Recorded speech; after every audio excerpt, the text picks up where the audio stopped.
is this? Why Google takes so much time? Okay, fine, good. So that's what. So the maybe I'm not going to make it a 1.5 hour session with me, right? So that's a given, right? So the major part will be handled by Harini Ramprasad, who is an alma mater of our institute again. Right? She is with CloudSec company as a security engineer. Okay, she is very strong in security related analytics and security related areas, right? And she's equally strong on the design component. Okay, right? And if I remember right, she was the gold medalist in her batch for excellent academic performance right through all 4 years. Right? And I think she's shortly going to pursue her MS, I don't know, from Columbia or some university which I've forgotten, right? And I know this is that unfortunate batch who could not. She had a PhD admit from Purdue, right? But she could not pursue due to that. It was close to the pandemic period. She got that admit. But I think she's again a wonderful resource person. She was actually tied up today, right? But somehow I forced her to come in the morning slot. Right. So I'll quickly get through the.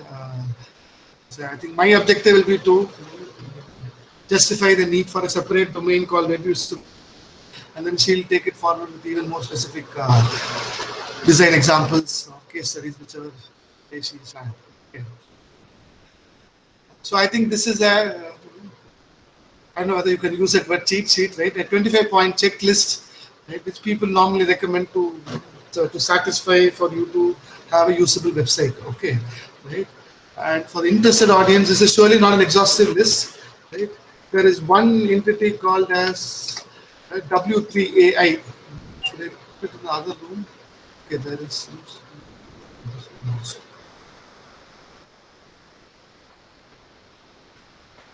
Okay.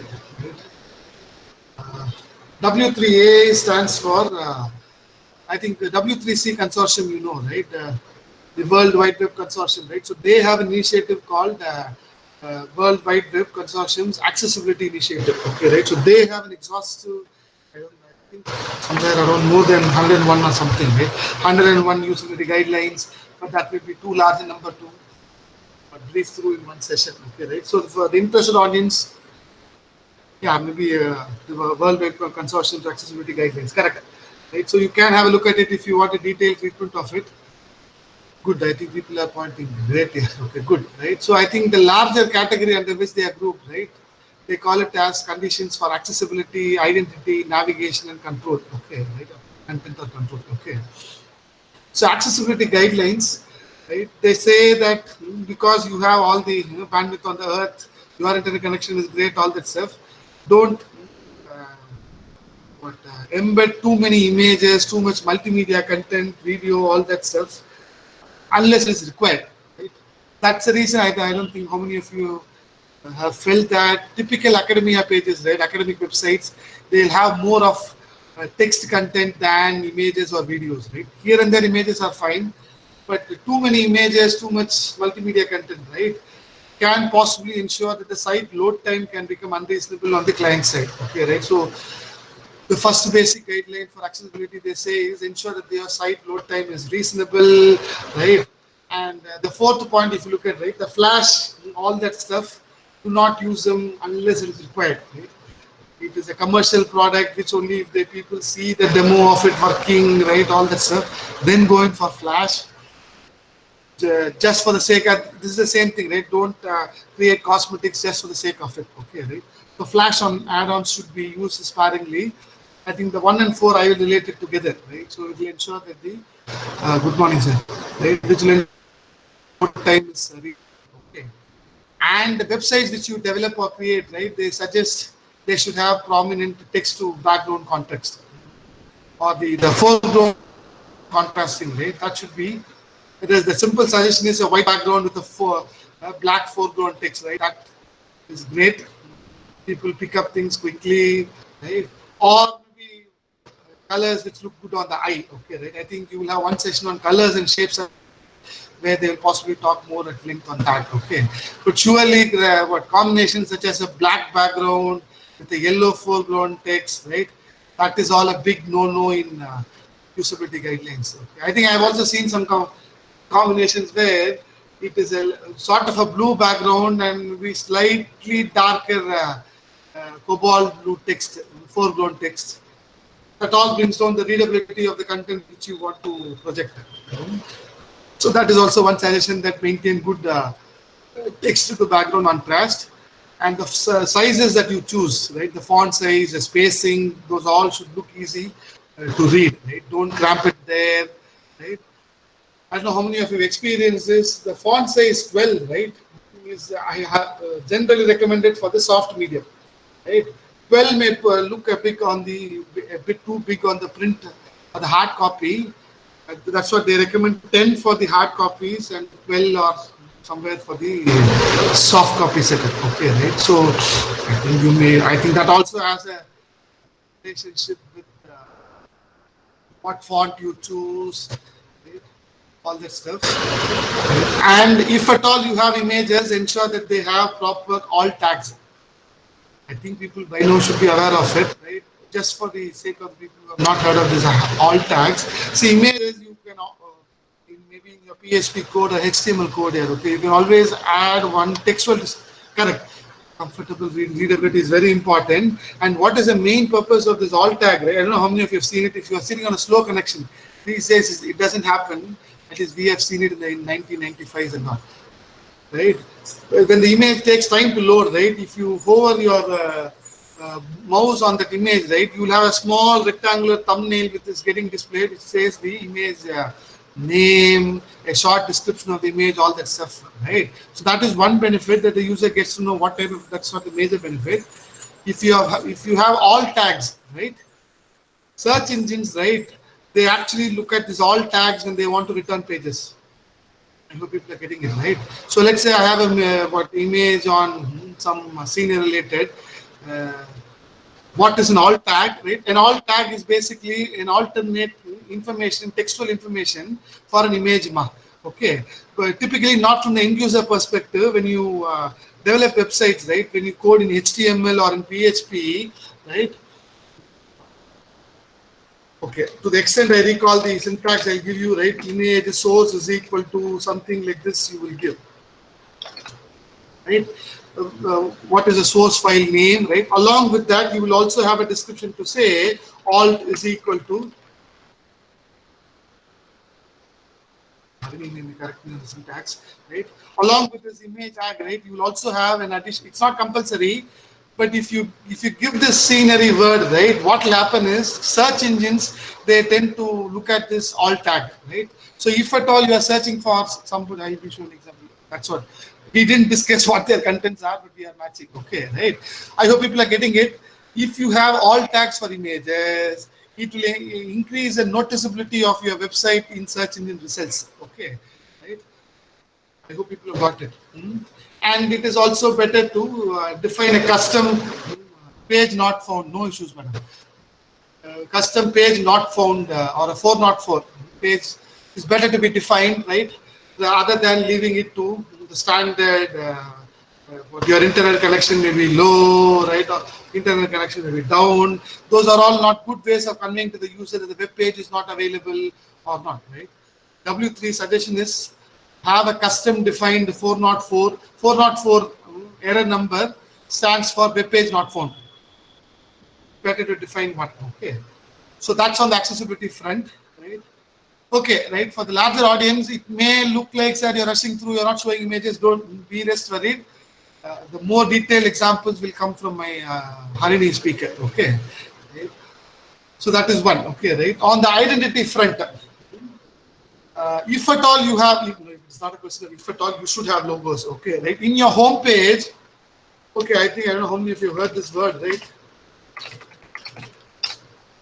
It's also called as a landing page. Okay, the first page which loads is, I think we typically call it as home page, right? The industry audience prefers to call it as a landing page. Okay, right? So those pages, you should have your company logo or institute logo prominently placed, and you will also have one suggestion that if you have your company logos and all, right? Triple IIT Kanchipuram logo, right? IITM logo, maybe NID logo, right? All that stuff. Ensure that clear branding for recall spot on. And there's also a suggestion that you should have these companies' logos linked to the homepage also. It's an image, right?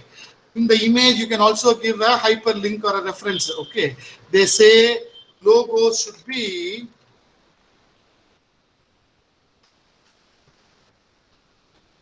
clickable, because over the years people have built a mental model that whenever I see an image and typically the logo of the institute or logo of the company and all, users behavior is automatically to click the logo, assuming it will take them to the home page of the company or home page of the institute. Okay, and your tagline that you choose, I think these are branding issues here, right? Tagline should make the company's purpose clear. I think the most famous ad I see these days is Grid, right? Some payment portal, right? So ensure that the tagline is catchy, not too flashy. Right? Okay, because I talk on this, I'll quickly give you a hint. BBC website is very well noted for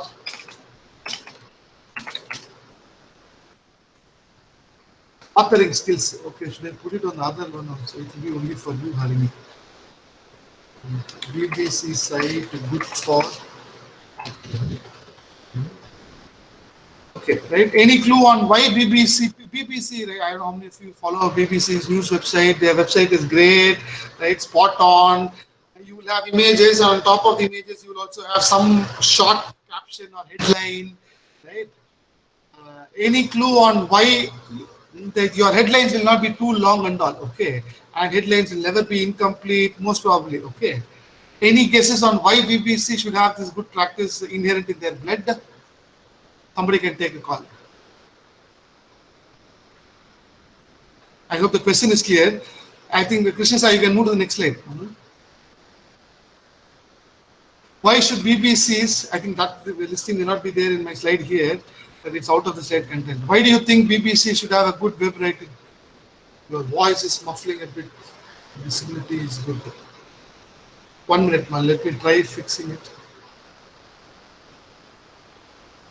Okay, I hope our voice is fine now.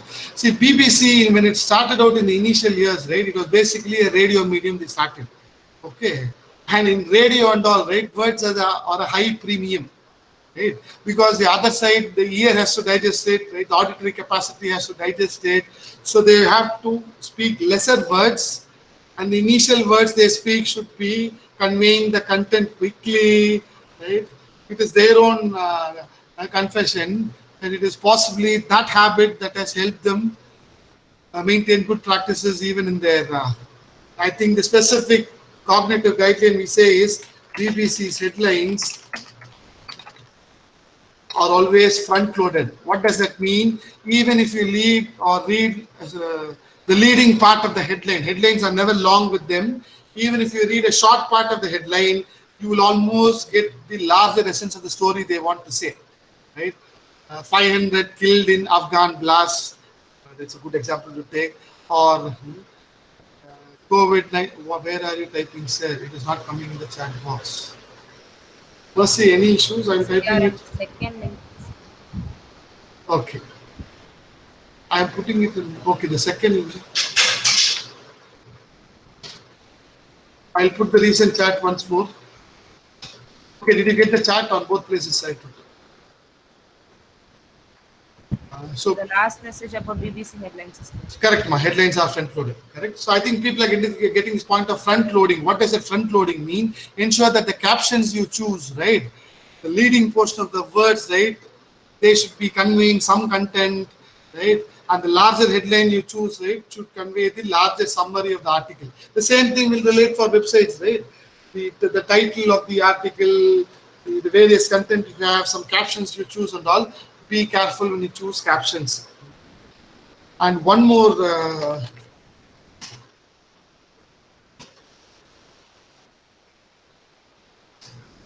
let me put it in the other room also.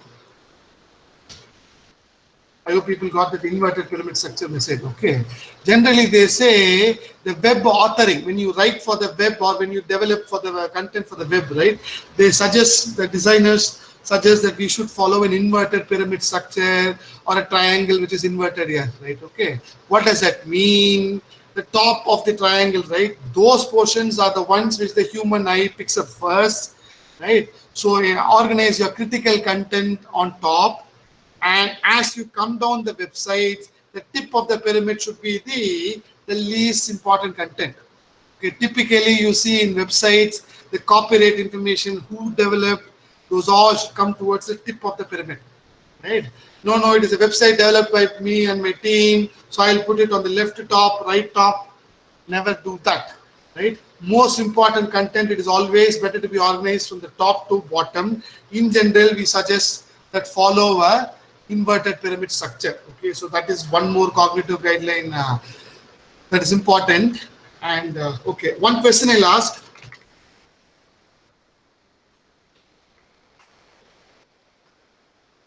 Have you people observed any mental model structure with searching feature in websites?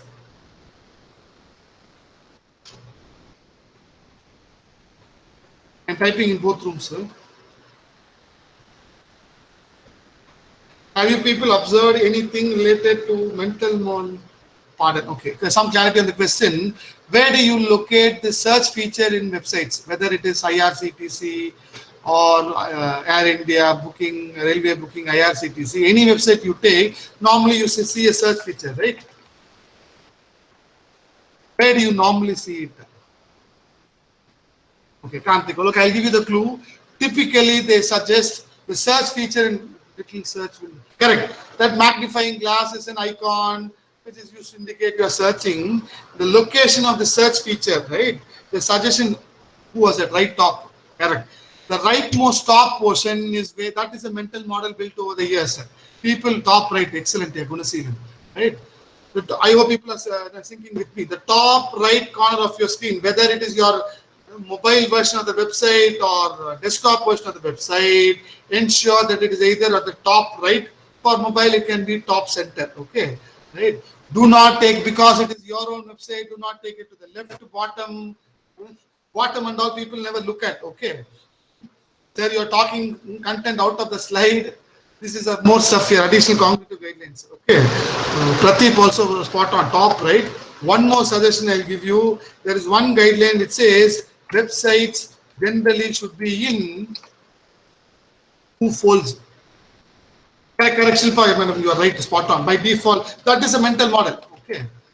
And it also syncs with my other point, right? The most important feature should be at the top and the least important information should come at the bottom of it. Okay, right?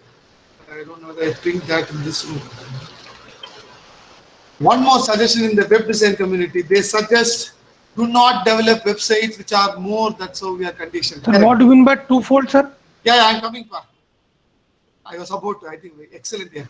You people don't allow me to go on to the next. That's a good sign. Okay, twofold theory, what does it mean is, if you have much content, do not ensure that your website starts and keep scrolling, 10 pages, 10 page downs.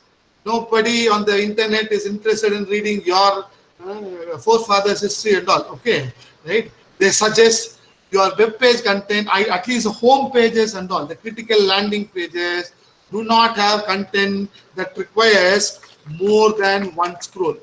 Are you understanding it, Bashir Ahmed?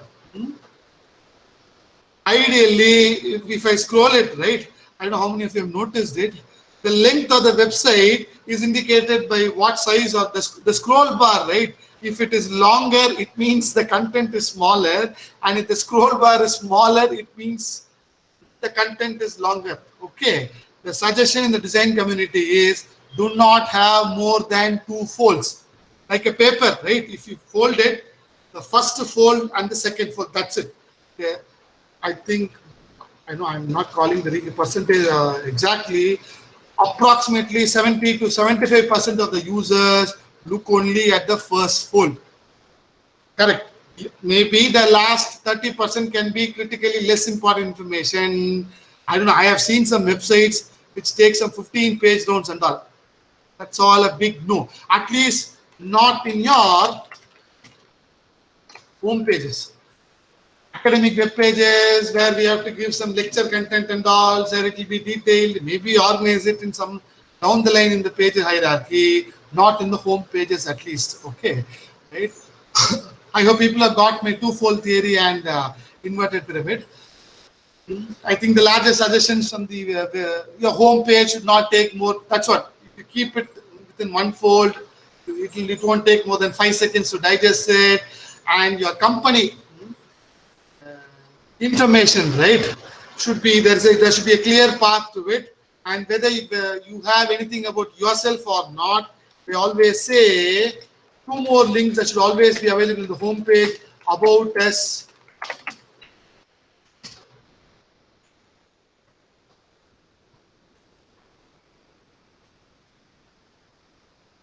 I'm putting it in both the chats. I hope I'm doing it also correctly. Larger. You should always, maybe it may not come explicitly in this listing. As a web page designer, ensure that there'll always be an about us link and there'll always be a contact us link. Normally, in the horizontal spectrum, about us is the first tab or the first menu item, and your contact us is the last, right? Because that is the level in which the eye will pick up, and in the leading top half of your website. Okay. And because it is your website, don't call all catchy names, right? Write to us. You will find us at simple established words like contact us, contact information, contact. But those are people understanding what I'm meaning. Because it is your websites, don't choose some altogether new words like reach me at. Reach me at may not found be too odd, but the human eye, right, it would have already got used to these words of contact, about, right? So it is better to stick to the standard literature words, okay, or captions, I mean, okay. And definitely you should have a contact link in the home page and an about us link also in the home page, okay, right? Okay, one question. Okay, let me quickly go through because I am reminded of one beautiful example on the cognitive front. Okay, right. So I think we have talked enough about the identity stuff. Accessibility is done. On the navigation front, right? The home page. That's what we mean, right? The overall major features that are supported by the product. No, navigation. The key features supported in the product. I can book a ticket. I can cancel a ticket. Right.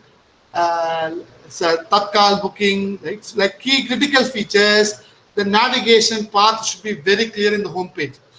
Don't make your home page clumsy. Okay, I'll tell about our institute, right? You will see an about us. Normal, typically, right? You will then see a people, administration, academics, right? Maybe extracurricular. If extracurricular need not always come.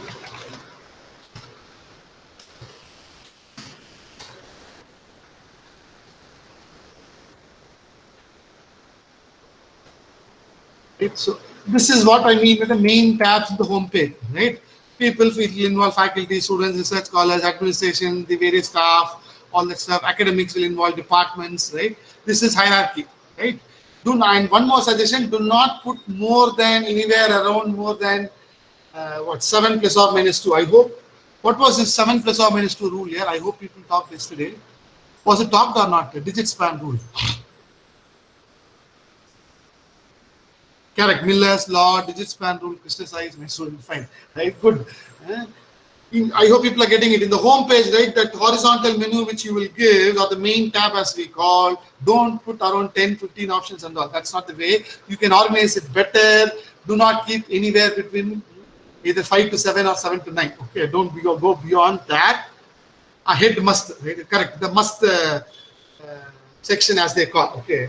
I think in the Hindi context, must means important. I hope I'm right? My Hindi is sort of good, okay, right? Must means important or so enjoyable, okay, right? Hit the must, correct. I hope people are getting it, right? So that's what we mean by main navigation should be clearly identifiable. The labels you choose should be clear and concise. This again is similar to BBC's headlines, that link I gave, or those information I gave, okay? The time, Harini, I'll stop in 5-10 minutes now, okay, right? And your site search is easy to access. Company logo should be linked to the home page. Next slide, question, sir. I think that should be the last one. Content, yeah, okay, right? Critical content should be above the fold, the two-fold theory I told, okay, right? Styles and colors that you choose should be consistent, right? And ads and pop-ups. Okay, what is the mental model when you see ads here? These days, when people see an ad or a pop-up, what do we do without notice?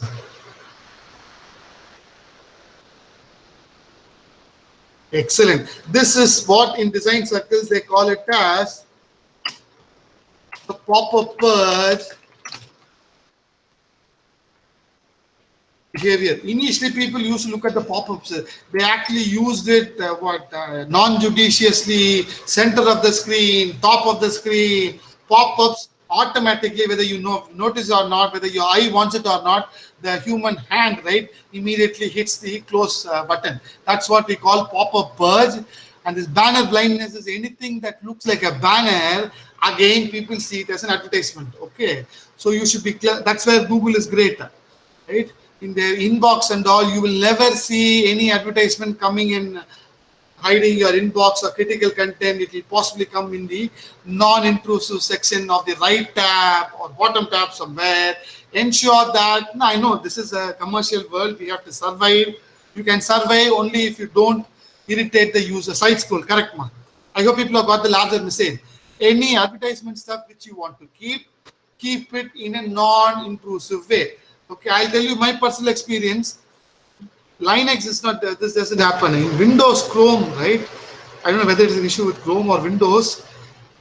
When you keep some website logged in, right, and when you come after half an hour, it is actually gone into hibernated mode. You supply your password, and assuming the internet is up, by the time you want to read that information, important content, you have a host of some 15 recommendations at the right.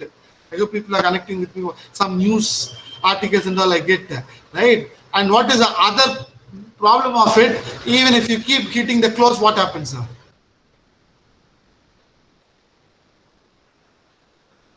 It keeps giving the next scroll, next recommendation. This is too much here, right? People don't even look at it. They keep just hitting 15 X's or something, okay, right? That's what. If you, there's a classical saying, right? Why don't? So it's irritating, correct, right? Because I don't know, I'm not saying it should not be done. I make an urgent call around for these days, at least 5 minutes. The typical COVID related protocols come. Agreed, it was important, but you should have an option to quickly alternate as well, right? Because if it is an important call, right, people would like to talk to the other person quickly. This is what we mean by overuse of things, right? That's what we clearly say in design, that highlight should be used. And I think in yesterday's class or last class, I should have talked. The highlight element should be used sparingly, right? Only then will it get noticed there. If out of 10, if you are using new for 8 information, then the rest 2 will get highlighted than the 8. I know this new tag in PHP and HTML, right? No, it's a very recent product, so we will add a new. It's some, what is that element? We typically call it as a new tag here, right? Some red color star, ellipse or oval with yellow color new appearing. That looks new only if some 2-3 times it appears on the web page. Out of 15, if for 10 it is appearing, the human eye will not pick up the highlight. Okay. I think the other point should be self-explanatory. Okay. Are people understanding? Right? And the URLs that you choose, right, again, should be more meaningful. Okay. It should somewhere reflect the domain of the company, the specialization of the company, right? All that stuff. Okay. Okay, I think I should not eat up Harini's time too much. I think the major content I wanted to introduce you, typography. Yeah, correct. Typography. I think she will talk more on this. Krishna, you can stop with the earlier scroll. Right? Okay, one feature I wanted to ask you people. Right? I think the importance of it you have understood. I don't know whether the AICT representative is there. Okay, if he's there, maybe he can pass on this input to the AICT web team. I don't know how many of you people found it difficult. At least I found it really difficult there. Not this time. As a coordinator, right? After our acceptance, we had to upload my photo, right? The institute logo. Many photos have to be uploaded. Some 3-4 photos. Okay, right? I don't know whether on the user front did you have that restriction and all or not. I'm not aware. Some place where we have to upload logos here. Okay, this happened in the AICT portal. Okay, and then I normally I keep only small images, right? I uploaded it, there was no feedback at all coming in, right? I browse it and upload it, there is no feedback, right? It looks as if it has taken it little bit lengthy AICT. Okay, I don't know what maybe you can ping more on the chat to give the more details, right? Then the basic issue, right? Actually it was not taking in the size of the photo which I had given. Okay, at least there should have been an error message saying image upload failed, image upload. So some decent feedback should come. Error messages are very critical. Okay, first that didn't appear. There was no feedback at all. The same page stuck like that. Okay, and maybe some bottom there was some very generic error message which didn't help the cause. That's one. And the other thing, then what we expect, right? Okay, the file size is too much, right? So if it is 1 MB, I make it 500 KB or something like that. Okay, because typically most websites, they restrict users on images in terms of file size. That was also not working for me. Then I found some place where they indicated that the image should be only 233 cross pixels. Don't take this hard number. I'm just bringing some number for the sake of example. Okay, right? So then what I did, I went into a picture manager software to resize the image, and then I got it around 230, 248 like that. Okay, in fact, I was very careful enough to make it even less than that. Still, it was not taking the same. I was really fed up. Okay, and what did the faculty do? Call the PhD scholar and find out what to do. Okay, and I had a deadline that it had to be done that night. Tomorrow was the registration starting and all. Okay, then we eventually figured out what have they done. This number they have, right, is a rigid number. So even if my resized image is 230 cross 240, are people understanding the issue I'm talking? Correct. 230. See, this is less than what they have, right? They should have already taken it there.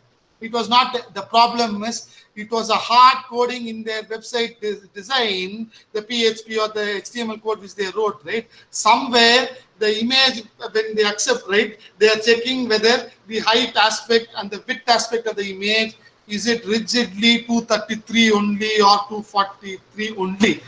Okay, then I had to look at how do I specifically. There is one option in the picture manager which says do not resize automatically, rigidly maintain this aspect ratio. Okay, now why did I mention it? See, we are technical people. If we are finding it so difficult to interact with the website, I think this will not help. Visual design is very critical too. Some sites are very visually disturbing and uncomfortable. Yeah, correct. Spot on, right? I think I'm taking you to the inner. See, you should not violate major principles like if you are restricting people on image, tell it clearly in standard way. Your image should not be more than 500 MB, your image should not be more than 1 MB, that is fine. But assuming something on the user behalf, I don't think that is good, okay? Right? My scholars were apprehensive of this example, but I know how many of you people face the same issue when you register as a participant. But as coordinators, I found it really nagging. At least this image upload issue was a real nagging issue. This time I didn't have an issue because my last time details were populated, right? So this time I could manage it quickly, right? So websites, web usability is very important, right? Agreed, sir, to, or maybe they should have said that it has. Yeah, correct. But I don't even approve of that theory if they say that, right? Because that is limiting here. Most of the websites, they will only restrict on size of the image. It should be less than 5 KB, it should be less than 1 KB, even make it less than 10 KB, that's your choice, right? Aspect ratio and all, how many end users are going to understand? We understand technical people, right? See, I in fact didn't guess it. My PhD scholar only told me, sir, go find out there's something called aspect ratio in the picture manager software. You click that and say, don't resize automatically, rigidly fix it. Right? I don't think this is a good practice to restrict options, be as flexible as possible to the user, right? And this is again what?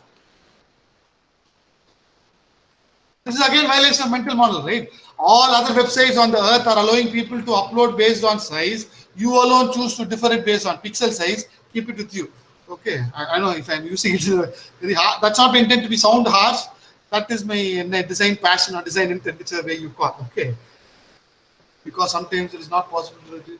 Correct, Ma. That is what. Then we found out there is a way to maintain the aspect ratio as we want, but that's a very small click of a radio button or a checkbox or something. No user. See, I had to do it because my workshop had to go, registration had to start. So somehow I'll figure out. If it is some other website where users are a premium, they will go into another website and get their task done. Straight as that. Okay. I think so. I have largely summed up the essence of what I had to say. I'll hand over the floor to Harini shortly, but one more example I wanted to say. Okay, regarding this mental model, right? There is one law from Jacob Nielsen that is called as a law of. Harini, sorry, if I'm eating too much time. Jacob Nielsen, I told him, right? He proposed a law very recently, maybe 5 years back. Jacob Nielsen, I think the law which he proposed, there is an interesting video here. He talks outside from the UK Parliament about this law. Okay, if possible, listen to the video. It is free, right? It calls as a law of internet experience, right? What does it say? People come to your website and assume behaviors that are available in all other websites. Other than your website, people will build a mental model based on all other websites on earth. So be careful that you don't violate established mental models at least. Now, all other websites, you can't have an exhaustive look at all. I hope people are getting it what I mean, right? People who visit your websites are coming, you should build it in such a way with assumption that they are coming to this website based on models, mental models built up from all other websites. Search, put it at the top, twofold theory, right? All that, the image restriction which I talked, again is somewhere a violation of mental model, right? So that is one. So you seem to be talking too much content. Right? I am done on the whatever I wanted to cover on the usability frontier. Harini will take over shortly, maybe 2-3 minutes. Right? Krishna sir, you can stop presenting so that Harini can start. Right? At least the slide. One more information, just I wanted to ask you whether you are aware of it. Right? Why do? Okay, I'll ask the question rather than typing and wasting time. Why do old people or faculty, students are very comfortable reading it from the Kindle edition, soft copy, all that stuff. Whereas old people, right, the teachers and all, right, you will still be comfortable only reading from textbooks, hard copy. Okay. Is there any guesses on why should old people be comfortable on textbooks? Why? Is there any guesses? This is a cognitive issue, not a technical issue or a psychology issue.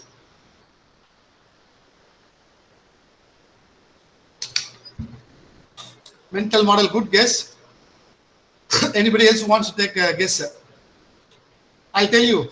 Right, when you read it in the print medium, right, there is a flip page. Yeah, okay, you get. I think Kindle, maybe they will shortly say what support the flip page option. I don't know whether they have. I am very poor on Kindle and all. Fine.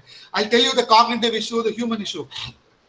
When you read in the hard medium, right, the human eye never reads a sentence in full. That's what they say. Excellent.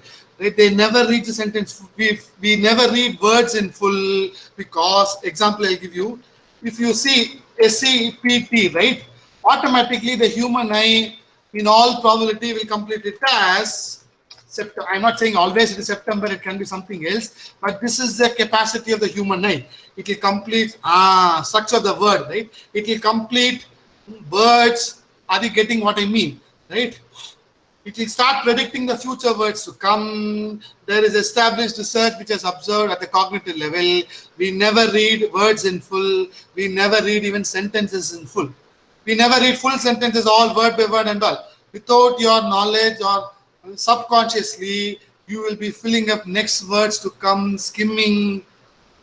But the essence will go spot on. Okay, are you getting what I mean? Okay, so that is why we faculty, right, we are not wrong. When you read it on the hard medium, it is much more quicker to digest the content than on the soft medium. That is the only reason why the newspaper industry is still thriving. Otherwise, e-copies are there, people will still live with it. There are pop-ups of news and all. Newspaper industry is still thriving only because you can read content, more content quickly when it is printed, right? Why did you talk this in the context of web usability? When you write content for web pages or web authoring, do not write it the same way as you write it for the hard medium. The way they read it there will be different. Web pages are never read, but they are only scanned or skimmed as rightly somebody put. Okay. You don't read it line by line and all, right? And I'll tell you one design observation. The way the human eye scans, it normally follows the, if you look at your screen, right, look at it as an F symbol. It is only those F places where the human eye looks. Are you getting it what I mean? The top portion of the F, the middle portion of the F line and the left horizontal portion of the F.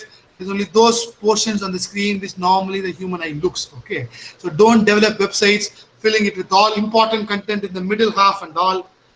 Nobody will look. Okay, ma, right? Sir, you are rushing through. I didn't want to eat Harini's time too much. Harini, I hope I've stuck to my word. Anything to do with visuals, as a newspaper, it is just stressful. Harini, you can start presenting as I answer this question. Okay. Anything to do with visual stress as a newspaper, it is just stressful. Yes, yeah, that's what visual stress will get enhanced. You can possibly following dual coding theory here. Dual coding means if you have images, you can even give some short texts, right, so that the content gets registered quickly. That is one. And the reduce full sentences, bullets are helpful on the soft medium, right? And images, right? Again, don't. That's what my suggestion would be: follow everything that BBC does. I think it is spot on. The image they choose will convey almost 60% of the content, and the text one, right, will convey the rest half. You don't even have to click that headline of BBC to find out what happened. You will get a summary of what happened visually, and then the text will convey the critical information as well. Okay, right? That's what. Do not overload images, right?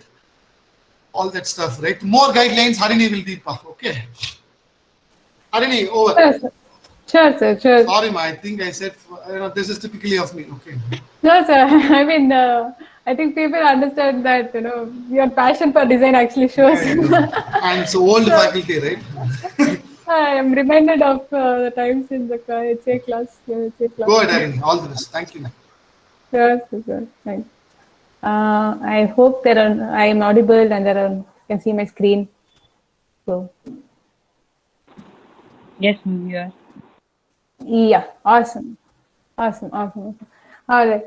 So, hi everyone. Good morning. I'm Harini, and I'm currently a security engineer at CloudSec. We are a AI-based cybersecurity company. We monitor the digital threat of our clients. So that's what I'm currently doing at CloudSec. So today I'm glad to be talking about some guidelines pertaining to websites and web pages.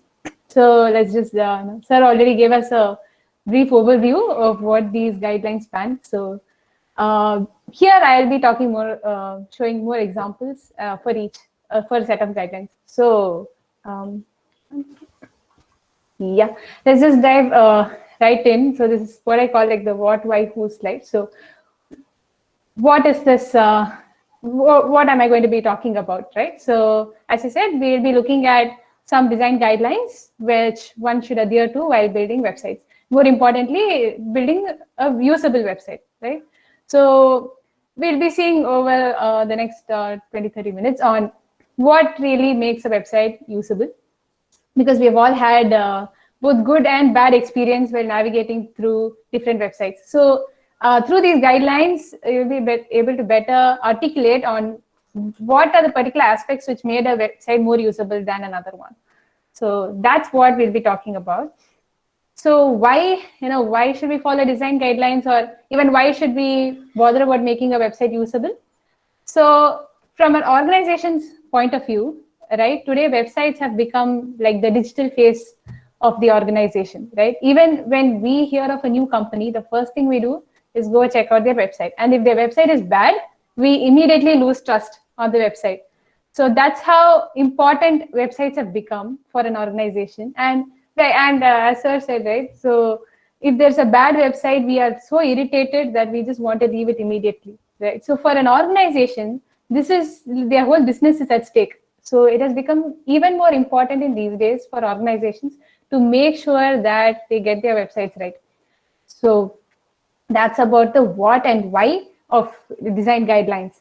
So now you may have agreed with me on these two fronts, but some of you may be having this question of who is this talk for? Because most of us here may not be going to build websites. We are just users of websites, most of us at least. So why should we know about this, right? So what I would like to say is these design guidelines are not just for website developers.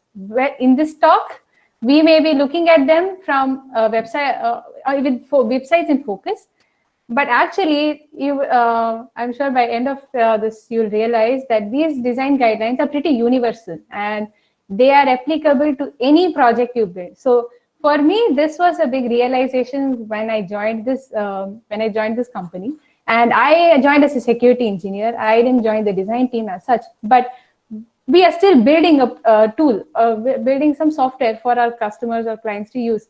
So when we are looking at building that, subconsciously, many of these design guidelines comes up in the discussions of when we're designing the product, and when we are trying to make sure that it is as easy to use for the end user. So you could be in any domain. You could be if you are in the IT field like me, right? You could be building any tool which is ultimately going to be used by a bunch of people. So you need to make sure that it's usable.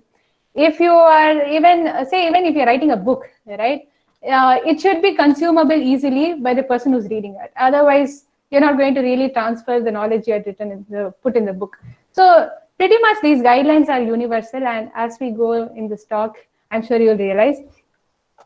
So these are some guidelines which I picked for today, which are pretty some of the most important ones. So for each of these, we'll be going over some examples and so on. So first thing, purpose, right? So what really is purpose? It's what does the website or organization stand for, right? For a new business, for a new startup, say, getting the purpose right is really important, because they need to be very clear on what is it that they're trying to do, why are they here, right? For an organization, they need to make sure, they need to get this purpose right of the website. So why are people going to come to their website? Is it to get more product information, or is it to register for a service or something? So this purpose should be clear, and it should be very well reflected in the website content. So I have some example for this. So let's take a look at this website. I can drop in the link if you want to check it out. So if you see this website, right, there is a lot going on. If you scroll, there are like stock photos of world maps, people, and there's a lot of text, as sir said. They've written a whole bunch over here. So when you look at this website, you see there's some animation here, lot of text, and if you see here, they have this option where you can enter your shipment ID. So this is and you'll somewhere in this font, you come to know that this is actually a courier websites page. So for a courier service, right, isn't this the most important thing for their business, right? A customer should be able to put in their shipment ID, the reference ID, and know where it is. But you see, it's very much buried in these text and a lot of buttons. Let's look at another website, another courier service website. Very well. The moment you open this website, you see that is the focus region. So the center of the page has this track your order option. You can enter your mobile number, etc., etc. You see that the company's logo is really clear at the top left, and even they have a very catchy tagline here, which shows how many packages they have delivered so far.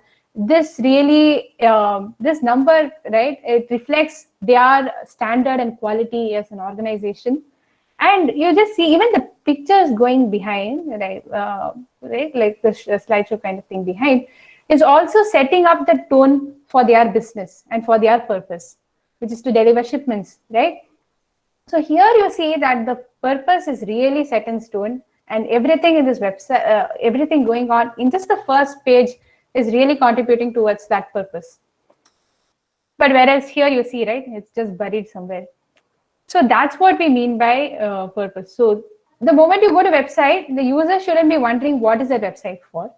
And the homepage, like we saw in the delivery website, gets the focus right. The high priority task for that website is that the user should be able to enter their shipment number and see where it is. So that should be in the focus.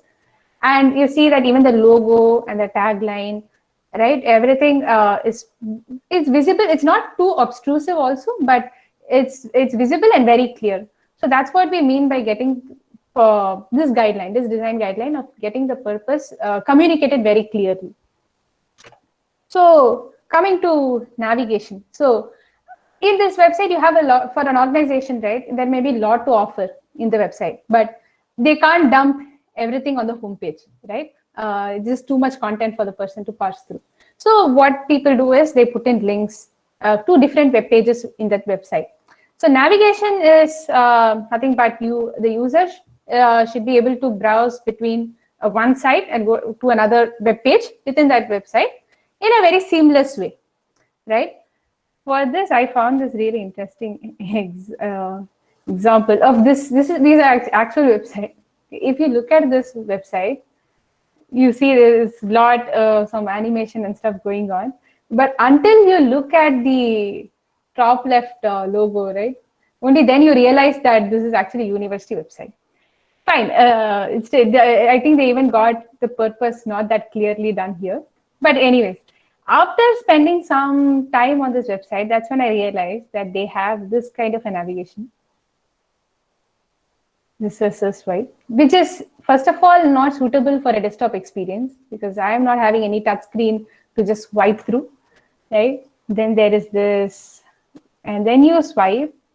This is the click and drag, and then you see all the important links here. So I think this is like really a good example of bad navigation.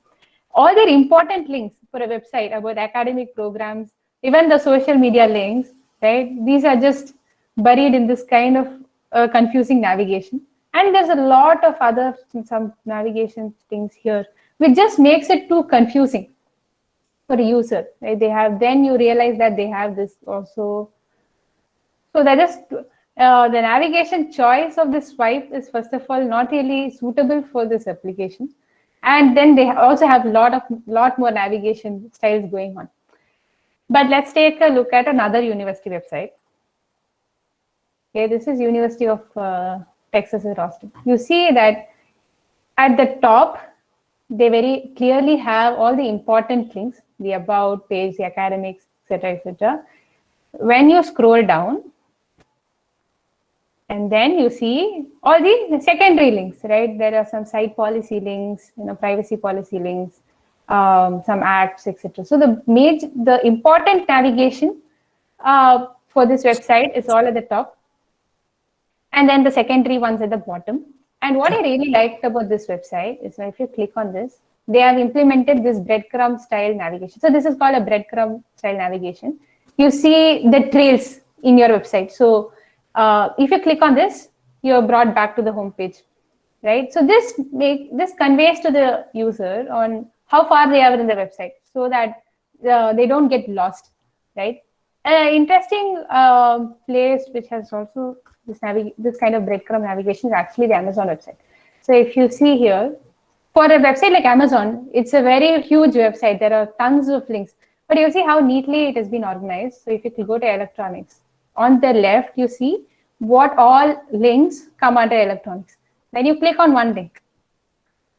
And then you see that there is a provision for you to go back to where you were previously. So you see, even in a website like Amazon, which is so dense, how the navigation is really actually neatly packed and helps the user understand where they are. So that's the importance of getting navigation right. So like not summarize on navigation, right? So important thing is that you keep the primary links at the top, the about, contact us, support, all that, those important links at the top. And all the secondary links at the bottom, that's the footer region, as we call it. And use standard terms. I think sir also touched upon this, right? Whatever link names, they should be pretty generic. If you see, even for a university website, and even like a courier service website, these both are different domains, but still they follow some general category terms like about and careers and etc. So that's really important that whatever the names we choose for these links are understandable and not just some name we made up. And yeah, not offer too many navigation options as we saw in that university website, which had that swipe and a lot more going on. Because that's just confusing for the user, right, to find what they want. And this navigation breadcrumbs is also a very useful thing to include to help users go back and forth in the website. So coming to search, right now we saw navigation has all the links, but when a user wants to find something immediately, we can't expect them to go through all the links, list of links to find out where they are. As you would have come across this problem when you're looking, especially at bank websites, which is why I have a bank website example, because there's a lot of stuff. And when you want to find something like say like your debit card limit, right? Which one to look at? Like look at this SBI website. Fine, they have the navigation at the top and all that, but there are just too many links over here, right? So where do I look at to find what I want? But take a look at this other website. You see that there are these navigation links. First of all, it's not as overwhelming as this website. It's much cleaner. And you see the search box is very well highlighted at the top. And over here, once you click on it, they're also giving you suggestions on what you want to search for. As I said, let me search for my debit card limit to know. The moment I start typing, you see those links are there generating below. If I say limit, right? I'm able to directly go, I'm able to directly click on this and go to the website I want, to the page I want. So this is an example. So this shows really like how the search option should be in a noticeable area, and it should help the user as well to find what they want. Actually, in this SBI website, right, there is the search bar, which is actually here at the top right, but you see that it's pretty camouflaged in this whole navigation, in this whole color template. So it makes it really hard to find. And even when you type here, right, there are no suggestions or any helping feature for the user. You can very well see how that feature was there in the other website, and makes it really easy for the user to do. So so coming to search, it's important that it's there in the home page, right? Not in somewhere else in the website. And it should be at the top, and it should be wide enough so that when a person is typing, they should be able to see what they're typing and make changes if required. And some websites may have these advanced search options. If you've used the GitHub website site, you would see that there are advanced search options. So one guideline which I think is applicable not just for search but even for navigation or etc. Right? Don't have too many options, which is going to kind of put too much load on the user. So if you have much more features or options to offer, have it as an optional thing so that those kind of pro users could make use of it. So make it optional instead of putting everything out there. So yeah, next one is really simplicity. I think as the name suggests, right? Keeping things simple. So to communicate your point across, you don't have to put too much text or graphics, etc., etc. In fact, I think there's the code here says, right? You really achieve perfection when you keep the design minimal. So some things to go for is like very simple color scheme. For example, if you look at this delivery website, you see they've primarily used only actually two colors, which is this red and black, which also reflects the company's branding. And in the first fold of this page, the first scroll of this page, only the important focus item is there, which is the track your order and the company's logo. Only when you scroll down do you see additional info, and then all the other secondary links, etc. So that's really about keeping things simple. So put only the important stuff at the front. Don't put too many colors or too much text. I think the other website, right? Too much text here really is not helping the user in any way. So that's about the simplicity part. Readability, again, right? It's important that they keep the contrast, a good contrast between the text color and the background. So that's about, and keeping the font size appropriate size so that it's readable.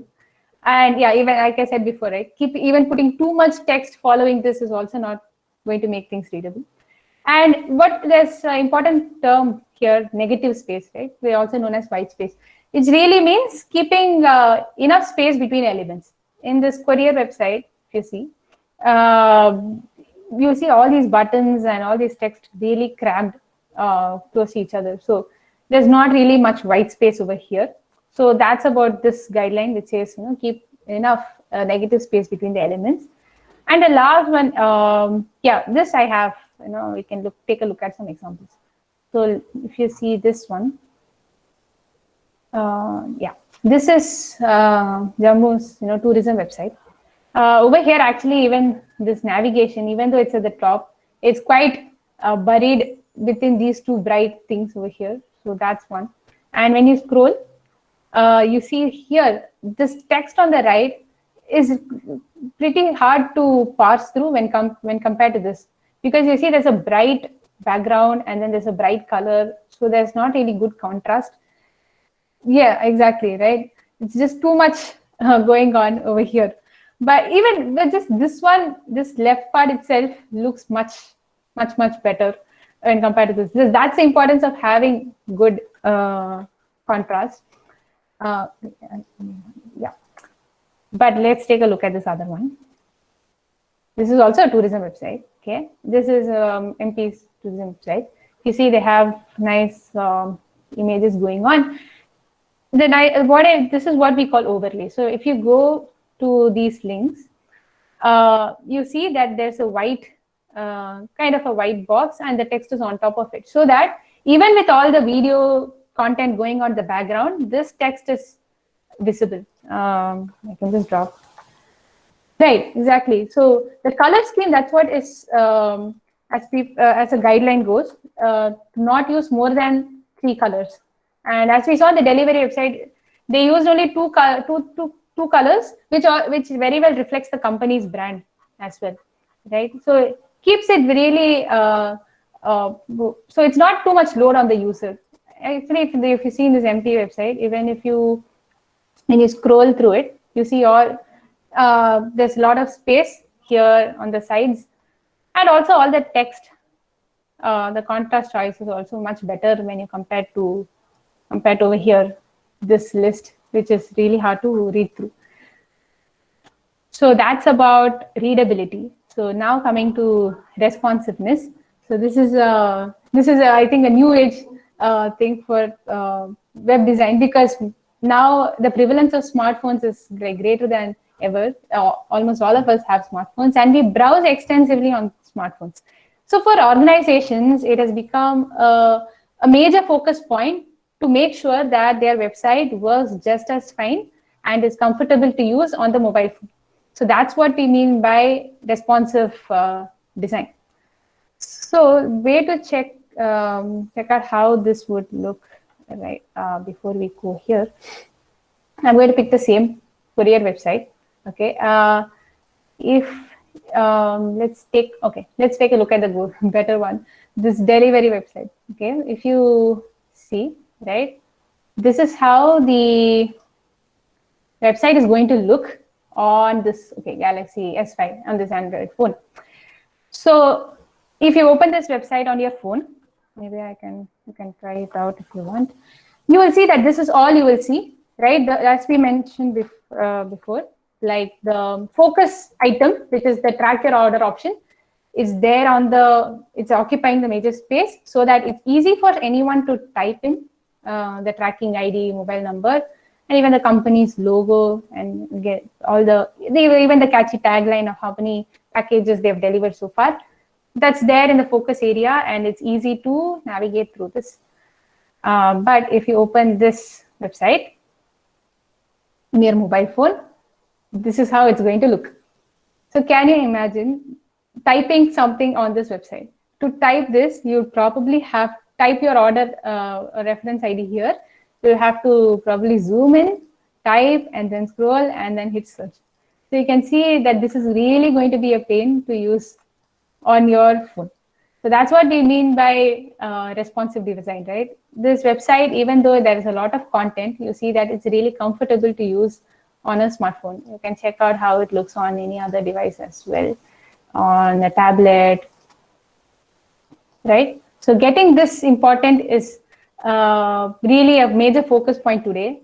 As I gathered some statistics here, about 50% of a website's views are coming from smartphones and tablets. So if a website is not good on on the mobile phone, doesn't have a good mobile phone experience, you can already imagine the kind of losses the business would have to suffer, and it must be behaving similarly on other browsers. So here I'm using a Chrome browser, but the experience should be just as good in any other browser as which people might use, Firefox, etc.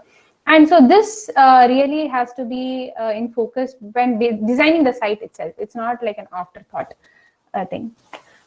So I think last one for today is accessibility, right? So when you're building some product, it's like VM, everything should be by VM. Okay, I didn't really get what the abbreviation, but yes, it should be visible. It should not be too obtrusive to the eye. Yep, right, exactly, yeah. So any, especially all these product catalog websites also, if you see, they have a lot of content, but it's important that they keep things visible, like you said, right? And yeah, exactly, right. Yeah, just too much clutter, people are not going to end up using none of it. So, right. So yeah, coming to accessibility. So anything you design, you should make sure that it's usable by everyone. So even people who are differently abled, who may not be able to see clearly, right? Even they should be able to use the website just as how anyone else would. So this all tags, right? Serge also touched upon this. So this is a guideline that when you have any non-text, exactly, yeah, universal design, yep. So for non-text content like videos or images, right? It's recommended that you provide this alternative alternative text for those images, because when people are using screen reader softwares, those softwares would read out the alt tag for those images. So actually, so if you want to see how, oh, okay. Actually, if you see at the University of Texas website, I can already have it opened. I can show you how example of the alt tags, right? How, so when when a person is making this page, yeah. So see, this is a picture probably of the leader, president of that university. So over here, you see that they have put the alt tag here. So I hope this is visible. You see that they have mentioned here portrait of President Fenves in front of UT Tower. And even for the other images, you see Statue of Civil Rights. So this is actually an example of how they have incorporated alt tags in this website design. Is there any more? Yeah. UT student in Mexico at top. So like I said, right, sometimes you may see this text being loaded on your screen when you are on a low signal area. And I think another major purpose is that this is following universal design, and it's usable by everyone. And another common important thing to follow is actually this avoiding like blinking content. So such rapidly changing colors or like this flashing effect, right? It is known to cause seizures in a set of people. So that's why it's recommended to generally avoid having any such content. And even if you see some movies which may have this content, right, they usually put a disclaimer before. So this is also a really important thing to keep in mind. And the last one, error messages. I'm sure all of us would have gone through this frustration, as Sir also mentioned, of the file upload pain. So this actually, right, if you go here, even if you make a, so they have this delivery website, they have this about page. So say there's a typo and I end up in the, okay. So you see this 404 error. And they say here that you are on the wrong route, and tries to explain why you are seeing this. And they have a very helpful link to go back to the home page. So you click on this, you go back. You see, this is actually a really smart thing to do, because the website is not losing their viewer, their customer here. So there's a helpful link to go back. When you go to this other courier website, like we saw before, we'll just make some typo. You see there's some small text which has some sentence, and there is nothing to help me go back to what I want to find. So as you see, they this again for having such helpful links is going to really help the organization make sure that the users get what they want, even when something goes wrong. So that's the importance of having useful error messages with a clear description. Usually you would see many of these websites just print out the server-side error, which it's not going to be understandable for majority of the website viewers. So it's important that they make it clear and help provide some steps for the user to overcome that error.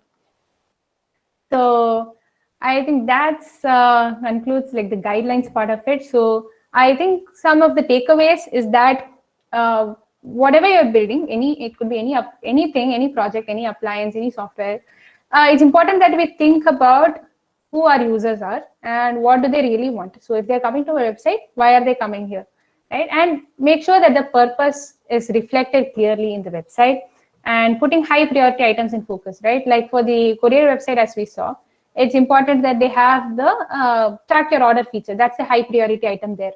If you go to Amazon.com or something, the order button is really the high priority item. So that should be in focus, and don't overwhelm, right? Don't put too much content there, and really keep it simple and concise, and make sure it's easy to go across pages, and overall provide a very pleasant experience, at least not a very frustrating experience for the user. So as you see, right, these things like the guidelines we went over, like simplicity, readability, accessibility, these we may have discussed in context to websites, but these are pretty universal to anything which you might build. So with that, I think I conclude. So thank you all for listening. I'm glad to have this chance to talk to you all today. So yes, I think I'm done.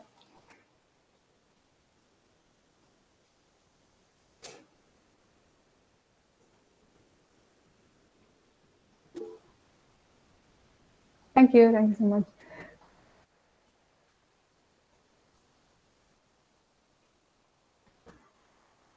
So are you there?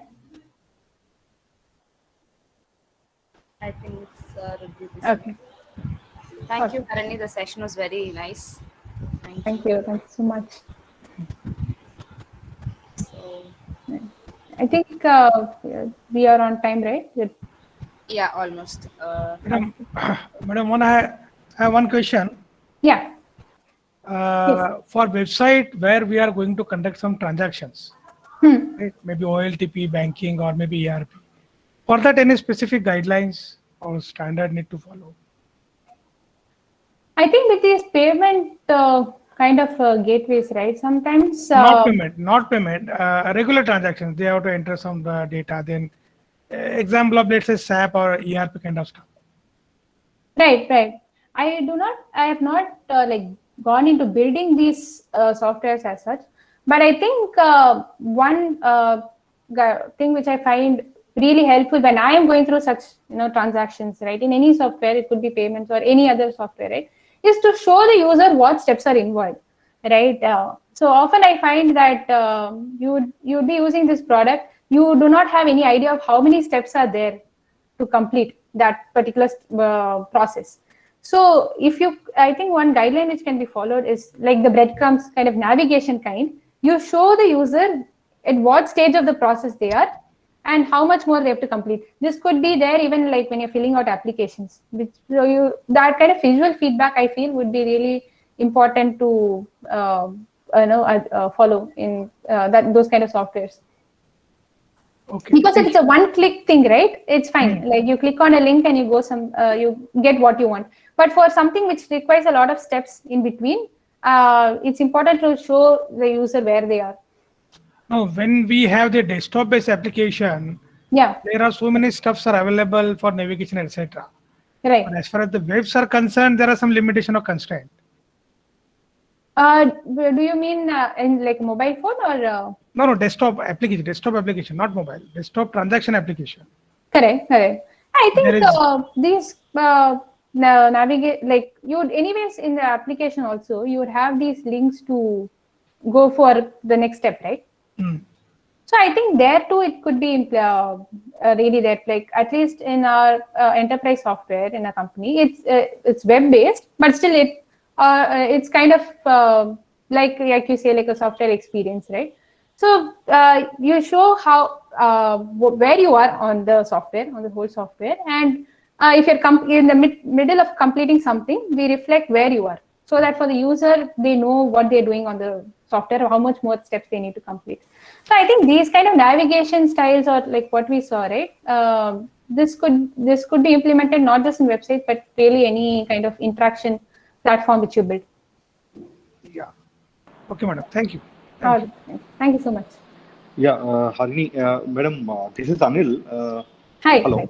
Hi. Yeah, I'm Anil. Basically, I'm nowhere related to computer software or something, but actually, basically, I'm an architect. Okay. We do the designing of the spaces and the built environments. So quite interesting, actually, the topics what you covered pertaining to navigation and all. Yes. Actually, I have a very few queries. Could Okay. you give the small things on that? Actually, everywhere, actually, when we are operating the instruments or my phone or desktops, okay, everywhere, there's a lot of instructing, actually. The people are instructed to getting into one page to another page to another page, actually. They're into that navigation, a series of navigations, okay, series of interactions with one page to another page and another page to this one, actually. Correct. So in that system, actually, the people, mostly what I felt, most of the people, they are not much conscious about that navigation. And some people are subconscious about their navigations and all. That's why actually the most of the transactions, failed transactions or the mismanagement of the banking transactions happens where the people are more on subconscious approach while they're getting into the navigation or while they're getting into the they're operating the systems. Okay. Yeah. So is there anything actually how we can control that instructions, basically the mindset of the people, users, okay? Is there anything, is there? Because obviously we feel that visual phenomena, it is a very small component in the design. Basically, the visual phenomena, it is integrated with the mind and brain and the all aspects, right. okay? You got that, yeah. Moreover, actually, we call that there is a more on neuroscience and the cognitive aspects and all. Correct. So I believe that actually that the sense of observations, okay, it means that sense of recognition, sense of observation, and sense of perception. Then after perceiving, then only the person who getting into the operating that the kind of the information or whatever the desire he want to do that. So in that phenomena, in this process of observations, in kind of recognizing the content and operations, okay, and they going to operate through their behavior and these things, right. through gestures, okay, the hand gestures, okay, the all are integrated with this one. Have you done any kind of a study on the time? How much time mostly the people they spent on the observations? How much time they used to spend on the operation? Normally, as sir has mentioned, actually 5 seconds or is Correct. that is a one thing. But actually, when we're getting into the deeper navigation into the space, what is in the software involved, is there any kind of guidelines or any kind of assessment tools or anything? Is there? Right. One first question is related to the consciousness about the people. Second question is related to the time factor, how it is having impact on the operations and observations and the behavioral approach. Those things. Yeah. Thank you. Yeah. So I think coming to first part of your question, right, about the cognitive thing. So So in fact, I think sir, we have touched upon this, is what we call as the mental model, right? With our experience of navigating through like even physical spaces or virtual places like the website, over these many years or whatever time, we have gotten used to a mental model, and when we go to any new space as well, we start expecting that to follow. So this, right, this is what actually even these design guidelines, like sir would have mentioned, like keep the search box here at the top, don't at the bottom. It's just because that people have been used to this kind of layout, and when you just throw something out of the blue to the user, they're going to be really confused. And you can't expect the user to put in too much mental effort. This is not just just speaking literally, but like you said, it's a cognitive thing as well. So I was reading this book, which is not about design, but it's about forming habits. It's called Atomic Habits. So in that, the author mentions about how the human brain will always find the shortest path to do something. So if you're going to give a very difficult path for the person to follow, the human brain is going to reject it and going to find some shortcut to do. So this is something in the way that we have been built, in the way our brain works. So if we come up with a website or any product which expects the user to put too much effort, we are not going to use it, right? I think the second part of seeing how users spend time, when you are building a website, I believe there are analytics tools to find out how much percentage of the users were on this particular page, how much time they spent, or even if you give some pop-ups or something like that, right? There are some analytics packages or services which you can embed in your product to actually find that out. I believe there is something like that which helps us. Yeah. Arani, sorry to interrupt. Shivaselvan, sorry ma. Sure, sir. Go ahead. Just to add on to, I think the question was, I hope the name is Mindtree Spaces, right? Something. Yeah, right? this is sir. This is Anil, yes, sir. That was an excellent question. SPA, yeah, okay, sir. That's an excellent question, right? Just to add on to whatever Harini, because these numbers, right? Somewhere you are what the other part of your question you are interested on. Is there any indication of how much time that users spend, all that stuff, right? I hope I'm getting the question right. See, I used to do a case, but I'm not able to do it here. In my course, right, we used to do case studies of Google's products and all. Google has a lot of their HCA group is very good, right? Maybe you can even search Google's HCA group, and their observation. They did some research, and it will be surprising for you to note. They call it as SCRP pages. Okay, SCRP means search engine result pages. Okay, right. So once you search something and then you press enter, right, you get a list of links. Correct. Google's observation is users, they don't stay more than 7 seconds on that result page. Harini, you can keep your video on, ma. You are the main speaker. Yes, sure. 1 second. I should not mislead.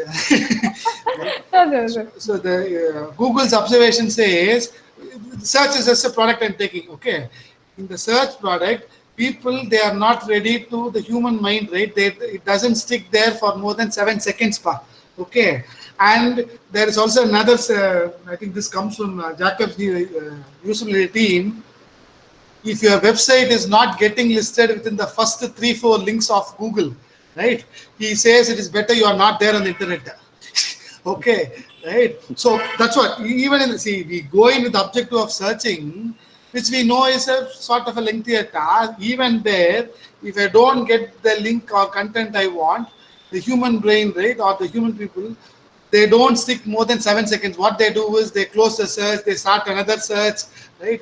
You don't even visit the subsequent links in Google's result. Okay, you are right. So it is better that most of the page, at least home page, should be digestible in 5 seconds, right? And the other pages, I don't see any established. Sorry, sir. I'm just disturbing in the middle. No issues. The 7 seconds it is an include of observations, recognitions, and observations, and the understanding of the content all together. Correct, sir. All together, he is not ready to stay in that result page more than 7 seconds. Everything included: seeing time, perception time, content, that small content which comes in, right? So that is why we should be very careful in what title we choose for the page, right? URL, right? And Google these days also, why that's why keywords are very important. Bansal Madam is spot on. Okay, right? So if this theory is there for this is a established research path, the 7 seconds. Okay, so maybe for your own application domain, right, you can possibly double it to say they may stay for 15 seconds or 30 seconds like that. But it is always good that you when you design, right, it is better to assume that time is going to be very on the lower side. Yeah. And one more thing, sir, actually, you're coming to the right point. Actually, the people, the users particularly, they used to behave with the gestures. The hand of that thumbnail and fingers and all, actually. The gestures definitely is a replication of the attempt. The gestures, based on the gestures and the operations of the content, is there any kind of information or the literature is there? Okay, I think I'll give you one more interesting. I don't know. This is just I'm relating to the question. It may not be a direct 100% map or match. Right? Google's HCA team, right? Their search team, their designers, they're also looking at facial whether the search was successful or. I'll tell you later. When users search, right, whether the search was successful or not and all, there are some technical way of looking at it. Precision, recall, right, those are the engineering side. The design team, what it is now interested is, they are, because most of the systems have webcam and all these days, they are looking at the facial reactions of the users, which actually is conveying whether the search was frustrating, whether the search was enjoyable, right? So the next stage of computing is along those lines only, right? Don't expect user to say that you didn't get what I didn't get what I wanted. They are trying to understand the facial reactions and then automatically adjust their page ranking algorithm and all. It is still a white paper in works, sir, okay, or a white paper. I think recently even Instagram got into trouble that some users like camera was, they noticed that it was on. I mean, they said it was an error. Facebook said it was an error, but I believe, hypothetically, it could be used for this kind of research. Correct. But to the extent I know, I read it in a research paper by Google, HCA team, but this was a consensus study where people have agreed that we will throw open our camera input feed and all. But you are right, sir. The computing these days or water interaction these days is moving to a world where they don't want even people to, or they want people to interact with systems the way they do in normal life. Yes. Right? Yeah. Your Alexa and all are a classical case of this, right? Why should I type into a keyboard, right? Yeah. All that stuff. Okay, just because I talk about keyboard, I may not get time to talk on it later. Yeah. Just for I know whether I'm holding a tea break, we'll shortly delay the start. Don't be worried about it, because that was an interesting question to ask. How the computing which has come so far, right? It has actually been a bit far from human setup. The old people, right? What was the keyboards which we I think still use, right? It is typically called as a QWERTY keyboard, QWERTY keyboard. Okay, right. Any guesses on why this model of ideally you want people to type fast, right? So why do you go in for a keyboard which is separating A and B from far off places it is placing it? Any guesses on where this model came from? And need not be mind 3%, maybe somebody can answer. Why do you believe that this keyboard model came? Because Kenneth Karthik, okay, you're talking about it, fine pa. This is the curse of the typewriter generation, okay, right? They had it. This is what we call as a QWERTY. When typewriters, I'll quickly tell them because they get the answer. Kenneth can talk in depth later, right? The typewriter generation. We used to go 10th standard vacation. We didn't have any business in the house. They kicked us out for typewriting classes. Okay, in those days it was a fashion. Everybody should do typewriting. Okay, but it is helping me that I can type really fast. Okay, in the typewriting industry, right? Or they purposely separated the keys because if they are far nearby, right? The typing speed was so high that the typefaces used to get jammed. Okay, and that used to leave a bad impression on the paper, a big blot. Okay, so the reason this model came at that time was they wanted to reduce the typing speed, and then they will teach typing fingerings A, S, D, F, G, F to increase the typing speed. That is business. Okay, then let us not get into that, right? But this is the curse that people, right, over the years we have got used to this A, S, D, F, G, F model. I'm really shocked to see even the smartphones, right? Why the hell should they continue with the QWERTY model? Yeah. Smartphones, at least you can go for ABCD model, right? Or there is some keyboard called as Dvorak also, DVORAK. Maybe Kenneth will be talking more at length, right? So these are the curses, right? Because something has existed, don't blindly follow things or carry forward things only which make relevance to that age, right? All that stuff. Okay, right? So let me not hold them for a longer time. Yeah, I think, sir, actually, hello. Yeah, go on, sir. Hello, sir. Actually, the fingers, actually, the typewriting and all. Actually, people, the touch, the haptic, the sense of haptic, the touch, always it gives some kind of a sense of reliability on their operations. That's why actually, even in the soft touch screens, operations also sometimes it's failure in terms of observations. People, because they're still confusion whether the operation or the pressing of that particular word it's gone, it went right or wrong. Correct. Actually, This is the joke I share. If I type 888, if I type 888 in my SMS on, I am a very poor smartphone user here, right?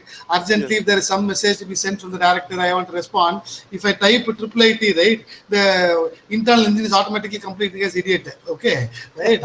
What is the purpose of all? See, I don't need auto-completion feature. For the modern generation, they are great. They are very happy with all this. But 888, I want to type. And the problem with SMS is, right, you look at the keyboard and type, you are not looking at the screen. And then if you press send, then we look like it is an idiot that is going out. You are right. That's what. When you design for new screen spaces, your design should also look at the input-output issues involved, the multimodality of the interface, all that stuff. Even that BlackBerry, mobile phones where they came with the touch kind of thing, actually it was far better than these touchscreen operations. Yeah. And it is a real pain, right? The gap between characters in the smartphone keypads. The old people whose fingers are thick and all, you want to press A, it presses some yes or something, right? And after taking the pain of pressing each thing correctly, then it will auto-complete it to idiot, right? I don't know. Sir, you are a non-smart person, so you are cursing smartphones, right? A Nokia 1100 is still robust here. Right? I want to do a simple delete message operation, just one button, keep hitting it, it deletes messages. Yeah. Typewriter keyboard is the best one, sir. Thank you for valuable conversation. Nice to see, sir. I think architects enjoying the design interaction. Nice to see. Okay. Yeah, because sir, actually 2002, actually I was with some of the architects who became UI experts, and we worked for actually the smartwatches in 2002 when I was in Hyderabad. Right. Actually, the people are well recognized in your industry who work for Microsoft and Vandenberg Industries. Some people are also who are true architects, built environment architects who are working for Samsung, Pranav Mistry and Kaladhar Bapu and all. They're very good in that. Pranav Mistry, 6-stage computing person. Yeah. And, very good to see, sir. Thank you, sir. Thank you, sir. Nice to know. And I think the others, maybe you can take a quick break. Kenneth, because we have brought them out for a long time. 11:55 we can start, Kenneth. Okay, sir. 10 minutes you can always push towards the end, right? Let them have a good tea, right? Harini, I should thank you, ma. Right? Thank you. Thank you, sir. Thank you, madam. Thank you so much. Because she was actually busy with her company call today. Right? She said, "Sir, I may not be able to come for the workshop now." I said, "Nothing doing.